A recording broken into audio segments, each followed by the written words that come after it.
President Trump's style of arguing reminds me of Aristotle, who said that if you contradict yourself, then I don't have to contradict you. So President Trump has contradicted himself. First he said that he has lost India to China. Now he says he hasn't lost it.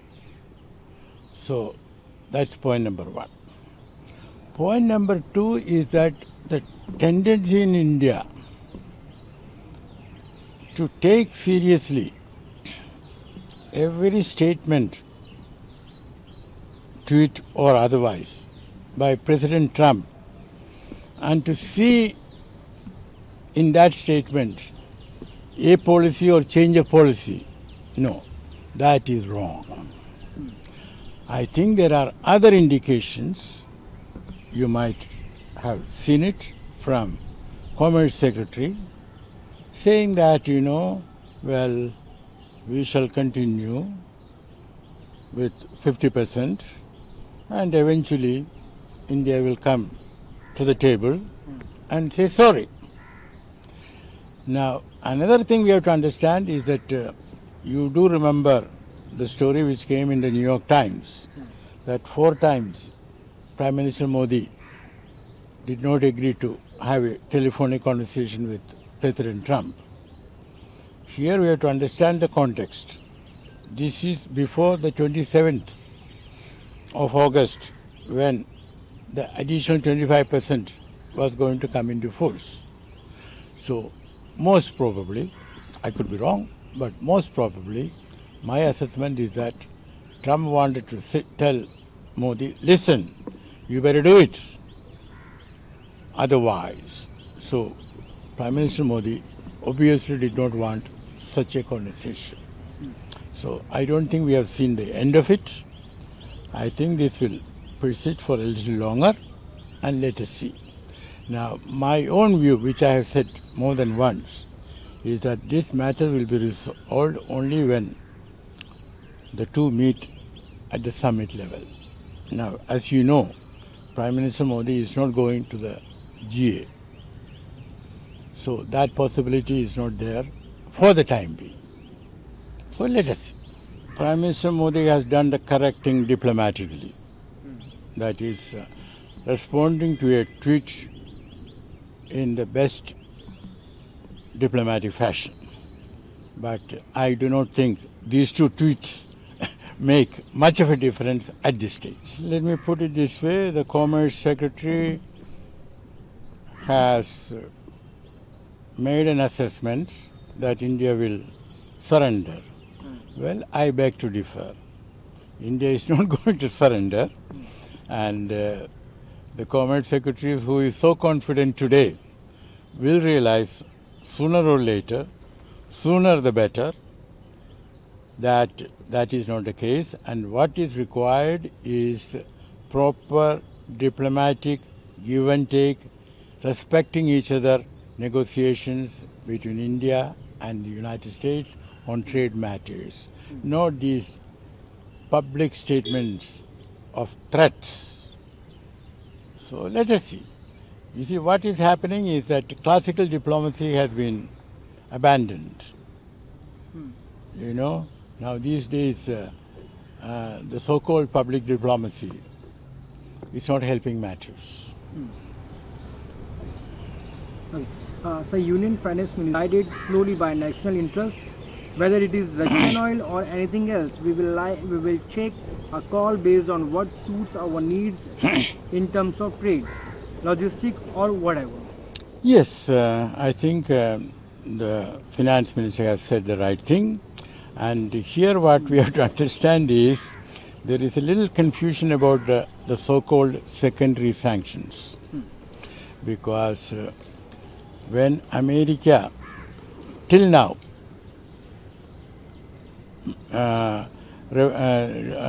implemented secondary sanctions, it meant a company which is doing business. Let me give you an example. When America said don't buy oil from Iran, sanctions against export of oil by Iran, it meant that any company which buys oil from Iran will be sanctioned, meaning that company cannot do any business with the United States. And actually what happens is that that company will not be able to do business even with Italy, because the Italian company will think twice before doing business with a US sanctioned foreign company.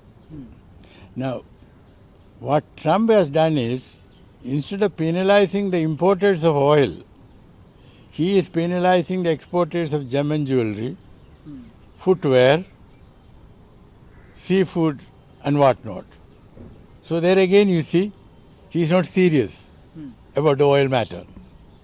And he also knows that America itself imports palladium, uranium, fertilizer and so on from Russia.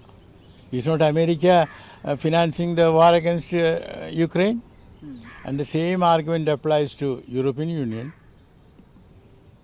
and China and Turkey and so many others.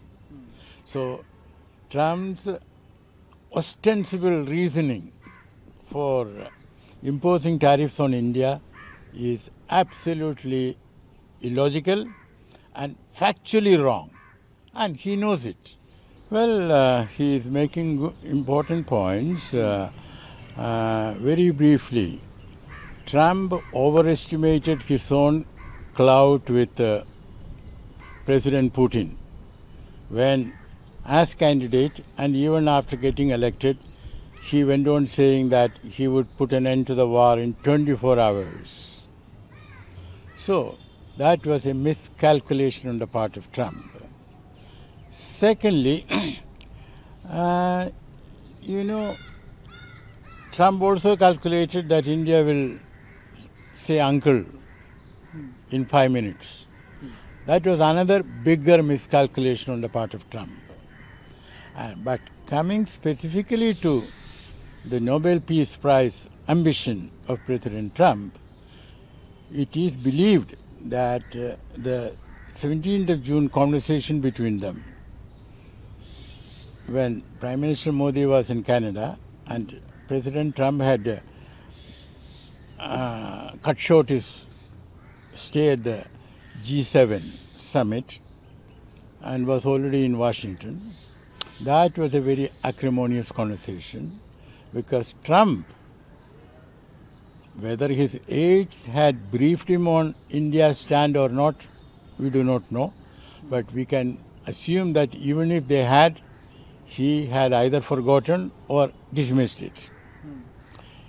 He started the conversation by asking Prime Minister Modi that Pakistan has promised to support me, nominate me for the Nobel Peace Prize, and you should also do that. Well, correctly and naturally, Prime Minister Modi refused it. But I want to make a point here, and that India could have handled it better, in the sense that we all know that America pushed Pakistan into asking for a ceasefire. Very briefly, what happened? On the night of 9th, India hit so hard that Pakistan cried uncle. And Uncle Trump told Pakistan, go and ask for a ceasefire. And Pakistan did it.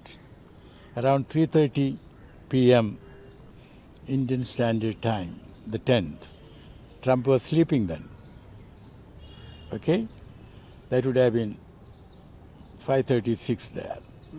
Or he is just waking up only. Now, MEA could have come out with a statement immediately. Pakistan has asked for ceasefire, we are considering it. Then Trump would not have had the chance to announce it to the world. So, and secondly, since we know that Trump pushed Pakistan in the right direction, we could have acknowledged it. without in any way detracting from India's military success. And Prime Minister Modi could have even telephoned him. Thank you, President Trump, for asking Pakistan to demand a ceasefire. So we also need to think through. A little bit of reflection is not bad.